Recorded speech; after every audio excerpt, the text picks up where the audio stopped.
anything that's going to help to bring you back into your center is going to allow you to engage with more empathy rather than reaction. And so the physical practice of yoga was instrumental to my own personal transformation. Are you a noun or a verb? When you ask yourself, who am I? Have you ever wondered who's asking the question? You have a soul. What makes you joyful? You have a life purpose? Who are you? I'm Deepak Chopra. I'm going to be having a conversation today with Seane, who's known in the United States as one of the most eminent yoga teachers.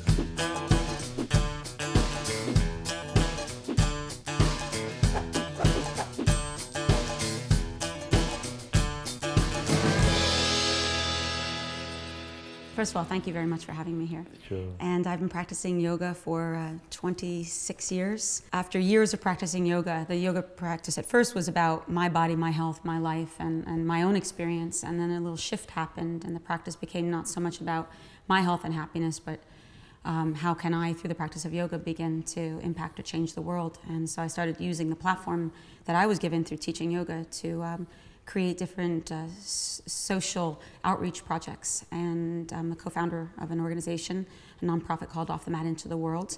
And we do leadership trainings, bridging the gap between yoga and activism.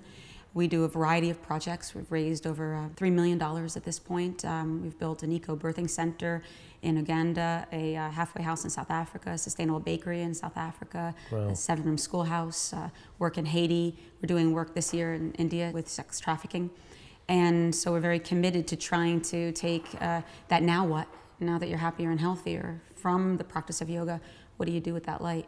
And so we create offer some practical tools to help people engage. Well, that's wonderful, because that is ultimately the true purpose of yoga, to get back to the source and from there bring about transformation, personal, community, social, and ultimately global transformation.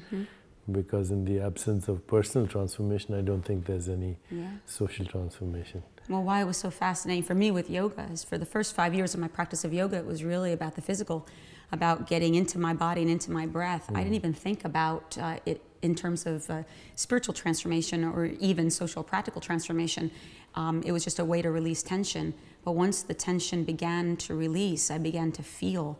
And it was that vulnerability that allowed me to step back and see the world through a much broader lens.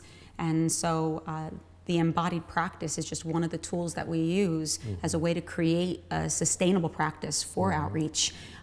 Yoga, meditation, prayer, a diet, a proper diet, anything that's going to help to bring you back into your center is going to allow you to engage with more empathy rather than reaction. And so the physical practice of yoga was instrumental to my own personal transformation.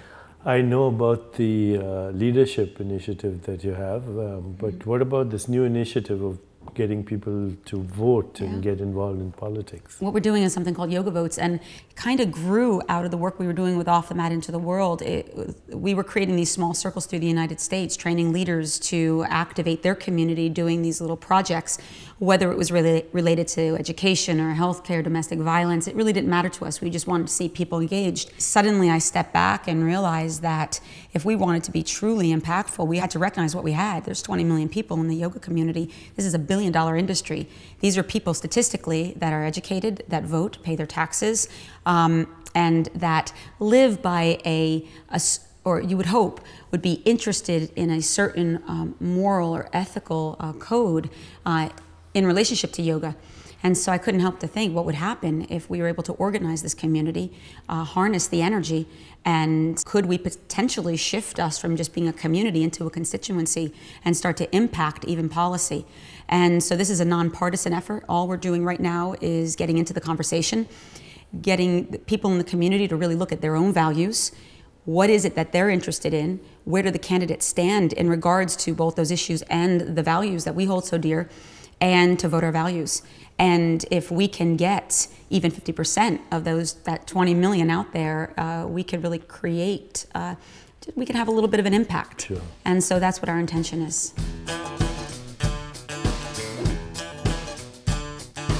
Who are you? I have no idea, but I'm open to finding out in the very short amount of time that I'm in this body. What would you say your unique talents, abilities are? My understanding of the mind-body connection and how to organize a yoga class into being one that drops you beyond the body and becomes more of an embodied prayer. Do you have any heroes in history, mythology, religion?